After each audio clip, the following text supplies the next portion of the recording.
ఓం సమర్థ సద్గురు సాయినాథాయ నమః. శ్రీ సాయి లీలామృతం అధ్యాయం 21. అక్టోబర్ 15, 1918 విజయదశమి. తెల్లవారేసరికి బాబా చాలా బలహీనంగా ఉన్నారు. అయినా దర్శనానికి వస్తున్న భక్తులను ఆదరిస్తూనే ఉన్నారు. ఇంతలో రామచంద్ర పాటిల్ బాలశింపీలు భయపడినట్లే తాచాకు నాడి బలహీనమవుతుందని కబురు వచ్చింది. మధ్యాహ్నం ఆరతి కాగానే భక్తులందరినీ భోజనాలకు పంపారు బాబా. శ్రీమతి లక్ష్మీబాయి, బాగోజీ, భయ్యాజీ, అప్పాకోతే పాటిల్, బాలశింపి, నిమోన్కర్, శ్యామాల మాత్రము ఆయన దగ్గర ఉండిపోయారు. అప్పుడు బాబా, నాకిక్కడ ఏమీ బాగాలేదు, ఆ బగదీవాడాకు తీసుకుపోండి, అక్కడ నాకు సుఖంగా ఉంటుంది అన్నారు. ఆయన ఆసనం మీద కూర్చొని మాధవ పసలేని అడిగి పాన్ తీసుకున్నారు. తరువాత మంచినీళ్లు తాగుతుండగా మధ్యలో మింగుడు పడక సగం నీరు బయటికి వచ్చి వారి కళ్ళు అర్ధనిమిలితాలయ్యాయి. అప్పుడు ఆయన లక్ష్మీబాయి సిండేను పిలిచి మొదట 5, తర్వాత 4 రూపాయి నాణాలు ఇచ్చి వాటిని జాగ్రత్తగా ఉంచుకోమన్నారు. అబ్దుల్లాను వెంటనే రమ్మని కబురు చేశారు. అతడు కొద్దిసేపాగి వస్తానని కబురు చేశాడు. సాయి చిన్నగా నవ్వి తమకు మసీదులో బాగుండలేదని బూటీవాడకు తీసుకెళ్తే బాగుంటుందని చెప్పి భయ్యాజీ, అప్పాకోతే పాటిల వైపుకు ఒరిగి కన్నుమూశారు. బాగోతి అది గమనించి నిమోన్కర్తో చెప్పాడు. అతడు సాయి నోట్లో కొంచెం నీరు పోసి అది బయటికి వచ్చేయడం చూసి అందరూ ఏడ్చారు. ఆ కబురు వినగానే డాక్టర్ పిళ్ళై బాబాకు నాడి చూసి కంట నీరు పెట్టాడు. సాయి శరీరం విడిచారని వినగానే గ్రామస్తులు, భక్తులు హృదయ విదారకంగా శోకాలు పెడుతూ మసీదు చేరారు. క్షణంలో షిరిడీ యావత్తు జీవోత్సవమైంది. అబ్దుల్లా పరుగున అక్కడ చేరి తన దురదృష్టానికి ఎంతో దుఃఖించాడు.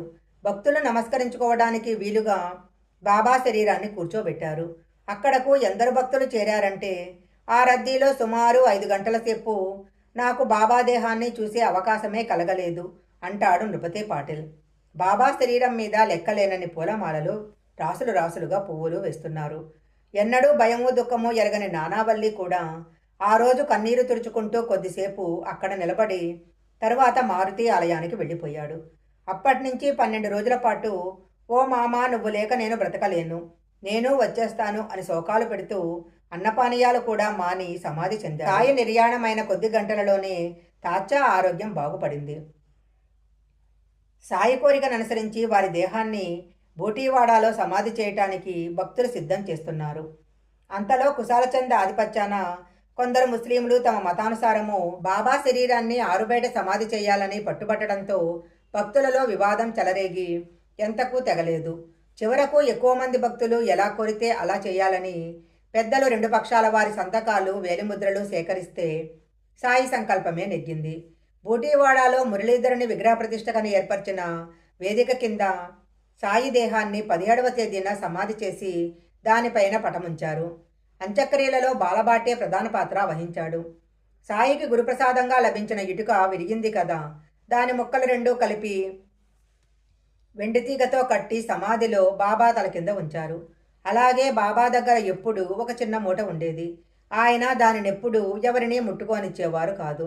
నాడు మహాసమాధి చెందాక చూస్తే అందులో వారికి కాశీరాం ఏనాడో సమర్పించుకున్న ఆకుపచ్చని పాత కఫ్నీ టోపీ ఉన్నాయి. దానిని కూడా సమాధిలో ఉంచారు. ఆ రోజున భక్తులు 24,000 రూపాయలు పోగు చేసి భారీ ఎత్తున అన్న సంతర్పణ చేశారు. బూటీవాడాలో తమను పెద్దలు సేవిస్తూ ఉంటారన్నారు బాబా. పెద్దలంటే శ్రీమంతులని తలచేటట్టయితే బూటీ కంటే పెద్దవారెవరున్నారు? మురళీధరుని కని నిర్మించిన మందిరంలో బాబా దేహాన్ని సమాధి చేయటం కంటే ఘనమైన సత్కారం ఏముంది? ఈనాటికి కోటీశ్వరులెందరో షిరిడీలో వైభవంగా ఉత్సవాలు చేస్తున్నారు. కానీ ధనానికి సాయి సృష్టిలో ధాన్యపు గింజకున్నంత విలువ కూడా లేదు. కనుక పెద్దలంటే మహాత్ములని వారి భావము. రానున్న సాయి నిర్యాణాన్ని సంశుద్ధేన్ బన్నేమియా వంటి యోగులు ముందుగానే ఇస్లాం పద్ధతిలో గౌరవించారు. అలాగే కాండేష్లో శ్రీ గురుగోవిందులనే మహాత్ములు ఉండేవారు. వీరు సాయికి గురుబంధువని వినికిడి. వీరికి 12/10/1918 తీవ్రంగా జ్వరం వచ్చింది. విజయదశమి నాడు భక్తులతో ఆయన, నేడు సాయి అనే దివ్యజ్యోతి చంద్రునిలో లీనం కాబోతున్నది అన్నారు. భక్తుడు మదన పాటిల్ తనకు తెలిసిన సాయి భక్తులందరికీ వెంటనే ఈ విషయం తెలియజేశాడు. సాయి సమాధి చెందారని వినగానే శ్రీ గురుగోవిందులు తన శిష్యులందరినీ స్నానం చేయమన్నారు. ఈయన బాబాని గురుచంద్రులు అనేవారు. ఎందరికో దైవస్వరూపులుగా పూజింపబడిన మెహర్ బాబా స్వామి ముక్తానంద వంటి ప్రముఖ సాధువులెందరో బాబా సమాధిని సందర్శించారు. స్వామి పూర్ణానంద గారితో వారి గురువు రాకాడి బాబా షిరిడీలో ఒక సప్తాహం సాయిని సేవించి ఆయన ప్రేరేపించిన చోట ఆశ్రమవాసివై ఉండు అని ఆదేశించారు. ఇంకెందరో మహాత్ములు షిరిడీ రాకున్నా సాయిని సేవిస్తూనే ఉన్నారు. పెద్ద పెద్దవారు తమను సేవిస్తుంటారని శ్రీ సాయి చెప్పినది ఈ విషయమే.